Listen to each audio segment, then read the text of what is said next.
જે પ્રકારે કહી શકાય કે સુરતની બેઠક હતી તેમાં બિનહરીફ છે દ્રશ્યો જોઈ શકાય છે કે આવતીકાલે 50% સુરત જ્યારે મતદાન નથી કરવાનું ત્યારે 50% સુરત જે મતદાન કરવાનું છે તેને લઈને તંત્રની તમામ તૈયારીઓ છે. ઈવીએમ ડિસ્પેચની કામગીરી શરૂ કરી છે ત્યારે બીજી બાજુ કોઈ અનિચ્છનીય ઘટના ના બને તેને લઈને પોલીસનો બંદોબસ્ત ફાળવી દેવામાં આવ્યો છે. દ્રશ્ય સીધા જોઈ શકાય છે. નવસારી લોકસભા બેઠકનું જે સેન્ટર છે અહીંયાથી ગણતરીની મિનિટોમાં ઈવીએમ હવે અલગ અલગ બૂથ ઉપર જવા રવાના થશે. કહી શકાય કે નવસારી બેઠક એટલે કે સુરતનું લિંબાયત વિધાનસભા છે, ઉધના છે, 84 છે, મજૂરા છે, આ તમામ વિધાનસભાઓ નવસારી લોકસભામાં આવતી હોવાને લઈને આ તમામ લોકો અહીંયા મતદાન કરી શકશે. ત્યારે બીજી બાજુ કહી શકાય કે સુરત ગ્રામ્ય એટલે કે બારડોલી બેઠક છે તેની અંદર કામરેજ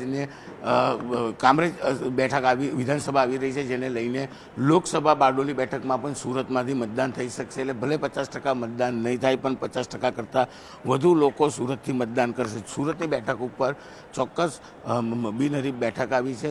તમામ મતદારો જે છે કે મત ભાજપને જ આપવાના હતા અને ભાજપનો વિજય થયો છે, પણ નારાજગી માત્ર કહી શકાય નવા યુવાનો કે જે પ્રથમ વખત મતદાન કરવાના હતા તેઓનો મતદાનનો હક છીનવાઈ ગયો છે, જેને લઈને થોડી નારાજગી જોવા મળી રહી છે. આમ તો દક્ષિણ ગુજરાત છે ભાજપના વિકાસના કાર્યોને લઈને પહેલેથી જ ભાજપ સાથે રહ્યું છે, ત્યારે કહી શકાય કે ચોક્કસ આવતીકાલે લોકશાહીનો આ પર્વ છે અને લોકશાહીના પર્વમાં સુરતના લોકો મતદાન નહીં કરી શકે પણ અડધું સુરત ચોક્કસપણે મતદાન કરી શકે તે પ્રકારની તમામ તૈયારીઓ પૂર્ણ થઈ ગઈ છે. દ્રશ્ય સીધા જોઈ શકાય છે કે અલગ અલગ ડિસ્પેચ સેન્ટરો પરથી ઈવીએમ મશીનો હવે જે તે બૂથ ઉપર જવા રવાના થઈ રહ્યા છે અને આવતીકાલે લોકશાહીના પર્વમાં સુરતના 50% લોકો કહી શકાય કે આ મતદાનમાં જોડાઈ પોતાનો મત આપી અને ચોક્કસ સરકારની રચના કરશે.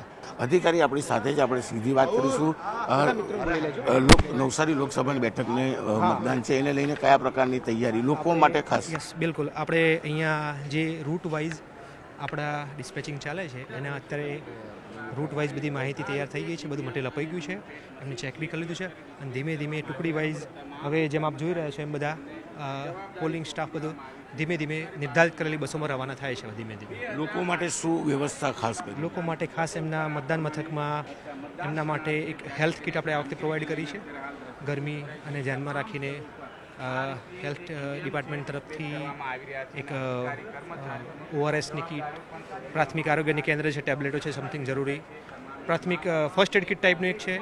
એમના માટે થોડું સૂકા નાસ્તા જેવું રાખ્યું છે, પ્રોવાઈડ કર્યું છે એમને. એ રીતે વ્યવસ્થા આપણે અલગ કરી છે આ વખતે સારી એવી, લૂને ધ્યાનમાં રાખી. અધિકારી તેમનું સીધું કહેવું છે કે મતદાન કરવા આવતા લોકો માટે તમામ તૈયારીઓ કરી દેવામાં આવી છે. મતદાન મથક ઉપર પોલીસ સિક્યુરિટીમાં તમામ ઈવીએમ મશીનો હવે જે તે બૂથ ઉપર જવા રવાના થઈ રહ્યા છે. સૌથી મહત્ત્વની વાત છે ગરમીનો સમય છે અને કહી શકાય કે ગરમીમાં મતદાન કરવા આવતા લોકોને કોઈ હાલાકી ના થાય તેને લઈને ખાસ તૈયારી કરવામાં આવી છે. ORSની કીટથી લઈ કોઈપણ જાતની પરિસ્થિતિને પહોંચી વળવા માટે આ વર્ષે તમામ પ્રકારના પ્રયાસો કર્યા છે. ગરમીનો સમય છે, લોકો વધુ મતદાન કરે તે પ્રકારની અપીલ તંત્ર દ્વારા કરવામાં આવી છે. ત્યારે બીજી બાજુ ગરમીને લઈને મતદાન કરવા આવતા લોકો માટે પાણીથી લઈ તમામ વ્યવસ્થા કરવામાં આવી છે અને જો કોઈને ડિહાઇડ્રેશન થાય તો ચોક્કસ તેમના માટે ORS સાથે મેડિકલની ટીમો પણ તૈનાત કરવામાં આવી છે.